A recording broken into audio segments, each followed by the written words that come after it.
यहाँ जो एक पॉइंट आता है कि जनरली लोग, मैंने कई बार सुना, यूट्यूब पे भी सुना, कहते हैं कि जो D9 में जो डबलेटेड प्लेनेट है यानी नीच का जो प्लेनेट है वो अच्छा होता है, ऐसा बुक्स में लिखा गया है। तो आज हमारा जो डिस्कशन है वो इसी चीज को लेकर के कि क्या इसकी कोई सच्चाई है कि D9 का जो प्लेनेट, जो डबलेटेड प्लेनेट है या खराब प्लेनेट है, वो अच्छे होते हैं। तो सबसे पहले अगर हम बात को देखें कि डबलेटेड प्लेनेट यानी नीच के प्लेनेट का काम क्या है। लेकिन नीच के जो प्लेनेट अगर D9 में जाते हैं तो सबसे पहले आपके अंदर, क्योंकि D9 चार्ट जो है वो क्या है, आपके बॉडी के अंदर क्या चल रहा है, यानी आपकी आत्मा का क्या चल रहा है, आपका धर्म क्या है, उससे रिलेटेड है। तो वो आपको ना वहां पे अपने अंदर ही जूझने की, जूझते हैं, व्यक्ति जूझता रहता है, अपने आप से ही जूझता रहता है। उसको पता है कि ये चीजें जो है खराब है, और वो अंदर से उसको पता है कि ये चीजें खराब है या खराब हो रही है। या उसके अगर कभी नेचर की आप बात देखिए तो उसको पता है कि उसके अपने पर्सनल नेचर के कारण ये समस्या आ रही है। ये डबलेटेड प्लेनेट का काम है, नीच का प्लेनेट का ये काम है। D1, D1 में भी अगर आप ऐसे उच्च नीच को समझते हैं तो भी कोई बुराई नहीं है।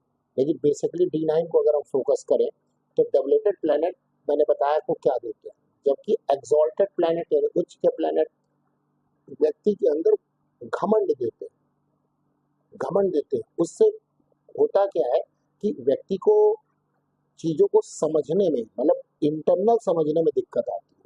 वो सोचता है कि वो ठीक है और उसको ईगो प्रॉब्लम बहुत ज्यादा हो जाती है, क्योंकि एग्जॉल्टेड प्लेनेट है ना, उच्च का प्लेनेट है ना। तो अगर ये प्लेनेट उच्च की, तो कोई भी प्लेनेट अगर जो है आपका D9 में उच्च का हो जाता है तो सबसे पहली बात कि आपको हर काम में सफलता तो दे देगा, लेकिन आप कभी समझ नहीं पाएंगे कि आपकी अपनी प्रॉब्लम क्या है। तो इसको समझने के लिए जो D9 में जो डबलेटेड प्लेनेट है वो आपको हेल्प करता है। एग्जॉल्टेड प्लेनेट हर काम में आपको सफलता देंगे, काम आपका बनता जाएगा। आप ये भी कह सकते हैं कि इसके कारण से आपके अंदर जो ईगो डेवलप हो जाएगा या घमंड डेवलप हो जाएगा। और जब कभी कोई काम खराब होगा तो आप अपने आप को वहां दोषी नहीं देंगे, खुद नहीं देंगे। भले दुनिया आपको दोषी करार दे दे, बट आप खुद को कभी नहीं देंगे। तो बोलते हैं ना, व्यक्ति का मनोबल नहीं नीचे गिरता, यानी जो उच्च के प्लेनेट है जो कभी खराब नहीं है। तो अब जनरली क्या है, लोग मतलब मेटलिस्टिक गेन की बात करते हैं। मेटलिस्टिक गेन का नीच का प्लेनेट कभी आपको नहीं देगा। नीच का प्लेनेट जो भौतिक सुख है व्यक्ति के, अगर उसके लिए आप परेशान हैं तो वो कभी नहीं देगा। उच्च के प्लेनेट आपको भौतिक सुख दे देंगे लेकिन इंटरनल सुख नहीं दे पाएंगे, यानी कि आप चीजों को गहराई से समझ नहीं पाएंगे कि आपकी अपनी फॉल्ट क्या है। देखिए, बाकी भौतिक सुख है जो, तो अब यहाँ पे दो प्रकार की बातें आ गई। दुनिया में सब प्रकार के लोग हैं, वो नहीं जाना चाहते कि उनकी क्या गलती है, बस वो अपने काम को बनते देखना चाहते हैं। तो उस केस के अंदर उच्च के प्लेनेट ही आपके सभी भौतिक सुखों के लिए जिम्मेदार हैं, नीच के प्लेनेट कभी जिम्मेदार नहीं। क्लियर? तो D9 में जो नीच का प्लेनेट होता है वो व्यक्ति के लिए किस चीज के लिए फिर अच्छा है? स्पिरिचुअलिटी के लिए अच्छा है। अगर व्यक्ति अध्यात्म में जाता है, चीजों को समझता है, रियलाइज करता है, यानी वो खुद समझता है कि उसकी अपनी प्रॉब्लम के कारण ये समस्या डेवलप हो रही है। अगर ये व्यक्ति को समझ में आ गया तो वो बहुत हद तक स्पिरिचुअल भी हो जाता है और चीजों को कंप्रोमाइज भी कर लेता है। मेटेरियलिस्टिक गेन तो नहीं देगा, ये तो कन्फर्म है, मेटेरियलिस्टिक गेन नहीं देगा। लेकिन अंदर आप समझ जाएंगे कि भाई प्रॉब्लम क्यों है, और कैसे धीरे धीरे जब रियलाइज करना स्टार्ट करेंगे तो कहीं मान लीजिए रिलेशनशिप इशू है, कहीं किसी के साथ, चाहे वो आपके बॉस के साथ हो, चाहे आपके घर में अपने परिवार के साथ हो, तो आप समझ जाएंगे कि आपके अपने व्यवहार के कारण ये चीज डेवलप हो रही है। यही एक्सॉल्टेड प्लेनेट नहीं देंगे। तो ये यही चीज स्पिरिचुअलिटी की तरफ लेके जाती है व्यक्ति को, अध्यात्म की तरफ लेके जाती है।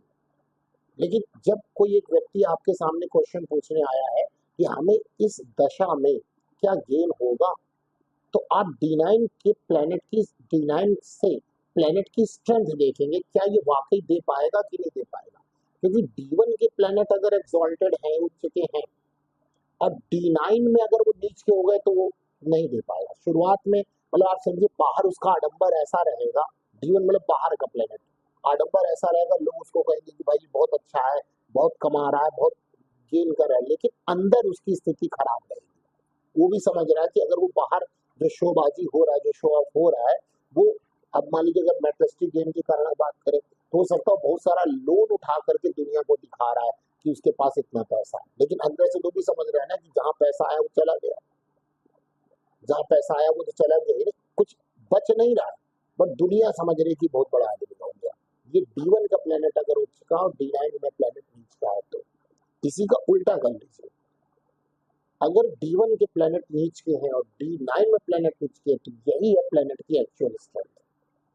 हम नहीं कहते D1 में प्लेनेट नीच का होना चाहिए, लेकिन आप फाइनल डिसीजन हमेशा D9 प्लेनेट से लेंगे। ये कहती है आपकी BPHS बृहद पराशर होरा शास्त्र कि किसी भी कुंडली के अंदर किसी भी प्लेनेट की जो रियल स्ट्रेंथ है वो D9 बताएगी कि D9 में क्या प्लेनेट की कंडीशन है, वो अच्छा है या बुरा है, अच्छा है या बुरा है, मतलब कि बाहर की क्या स्थिति और अंदर की क्या स्थिति। जैसे मैंने आपको एक एग्जांपल से समझाने की कोशिश करी,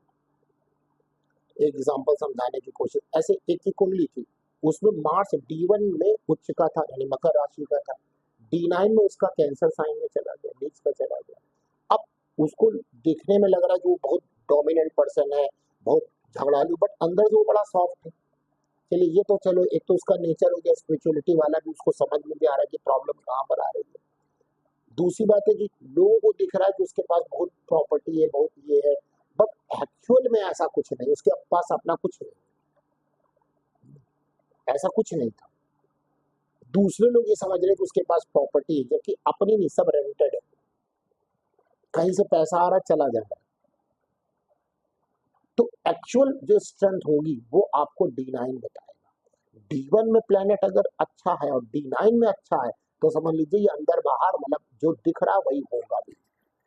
D1 में प्लेनेट अच्छा और D9 में कहीं खराब हो गया, नीच का हो गया, शत्रु क्षेत्रीय हो गया, तो ये खराब स्थिति होती है, दिखने में कुछ और होगा कुछ और, फाइनल रिजल्ट आपको D9 बताएगा। हाँ, अब अगर D1 में उच्च का प्लेनेट और D9 में भी उच्च का प्लेनेट है तो वहां मैंने बताया कि क्या आपको प्रॉब्लम आ सकती है, ईगो बचाना होगा, वहाँ ईगो क्लैशेस होते हैं स्पेशली रिलेशनशिप में, या कहीं भी, कोई जरूरी नहीं कि आपकी फैमिली रिलेशनशिप, कहीं पर भी आप जॉब कर रहे हैं, अपना बिजनेस कर रहे हैं, अपने कलीग के साथ, अपने बॉस के साथ, आपको ये प्रॉब्लम फेस करनी पड़ती है अगर कोई भी प्लेनेट उच्च का D1 में है तो।